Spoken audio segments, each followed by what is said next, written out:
All right, we are back at G2E here on the floor. Day one, we're here with Kasra Ghaharian.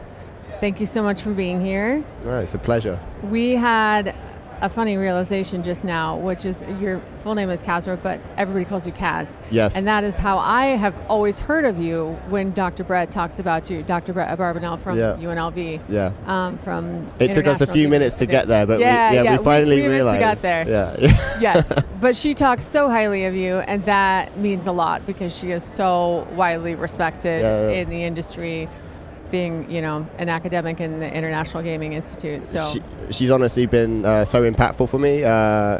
She was my PhD advisor. I've always looked up to her in the highest regard.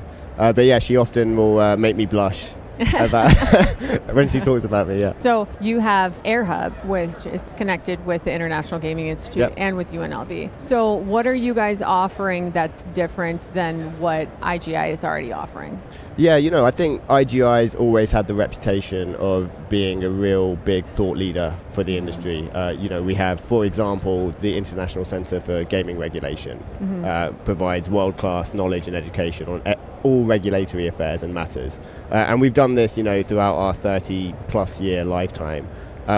So, of course, with this, transformative technology that is AI, I think it's really important for us to continue that reputation. So that's essentially it. We want to be the thought leader for what does AI mean for the gambling sector, and provide that thought leadership for the whole industry across all of its stakeholders. And how are you making sure you're still connected to the industry when you're providing this kind of data and this feedback?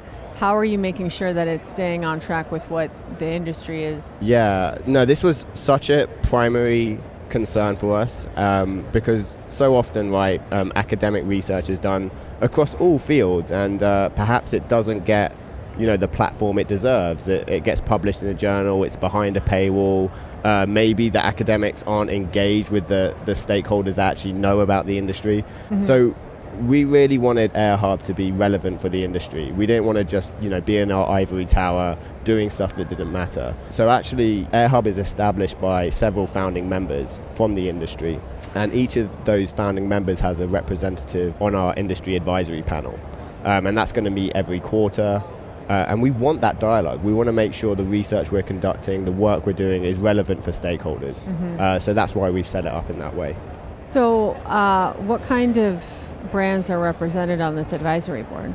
Yeah, so we launched in May with 8 founding members. That was including Roga, the Responsible Online Gambling Association, Evoke, Playtech, Walker Digital, Axis.ai, Kindbridge Behavioral Health, Gaming Analytics, and Action Gaming.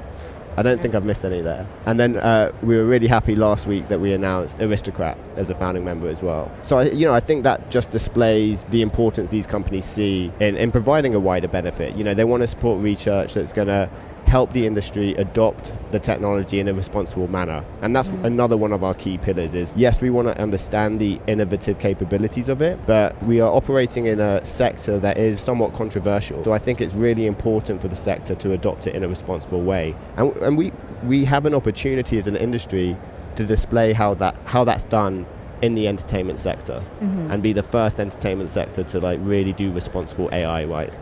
So what are some of the big findings that you guys have come across over the past couple months when it comes to what you're researching? Yeah, a lot of it's been kind of getting the stage set at the moment, but we are working on our first big project, which is the State of AI in Gaming report. So we plan to do this annually. It's really going to be a comprehensive deep dive into what's happening with AI across the sector. MIT recently did a State of AI in Business. Going to be very similar to something like that. We're going to look at how our industry using it, where are they getting ROI, what are the challenges to adoption, having a section on policy and regulation, what do regulators think about AI, another section on research and development, looking at recent patent filings, what does the startup landscape look like. A really comprehensive deep dive, and we're really excited about it.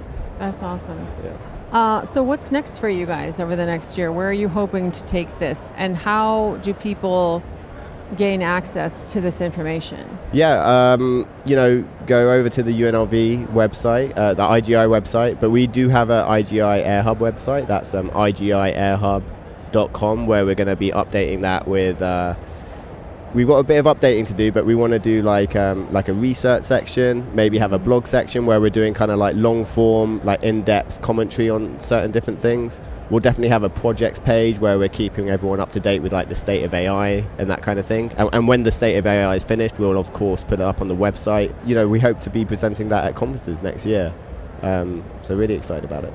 Who is this catered towards? Like, is this for C-suite? Is this for the IT people at companies? Like, who should be reading these reports? Ideally, everyone. We really do want to try and get a gauge on how it's being used across the value chain. So how is marketing using it to be more efficient, tailor marketing campaigns, that kind of thing? Mm-hmm. How are casino operations using it to optimize their casino floor, more accurately rate players, whatever it might be? How is compliance using it, cybersecurity? So we really do want to kind of study the breadth of use cases, and to that point, I think it's going to be really important for C-suite, because they'll be able to understand, how it's being used in the industry, maybe where they kind of benchmark. Mm-hmm. They can read the report and be like, oh, it's being used heavily in cybersecurity. We're not actually doing much in that area. Maybe we should look at that. So I think that's how it's going to provide a benefit. All right, that's very fascinating. So when can we expect that big project to come out? When is that due? We're hoping to do like a big conference presentation in March timeframe to align with one of the big industry conferences. But we hope the report will be out sometime in April. And we're doing it in collaboration with KPMG as well, which is really exciting. So they're going to be helping out with the recruitment and the survey and stuff. Awesome. Well, thanks so much for coming by and chatting with me, Kaz. And tell Brett we said hi. Well, I certainly will. Yeah, I did talk her up a bit, so maybe she's 100%. Maybe she's blushing a bit as well. Yeah. I would assume so. Yeah. In her sparkly shoes. It's great. All right. Thanks so much, Kaz. Thank you very much. Appreciate it.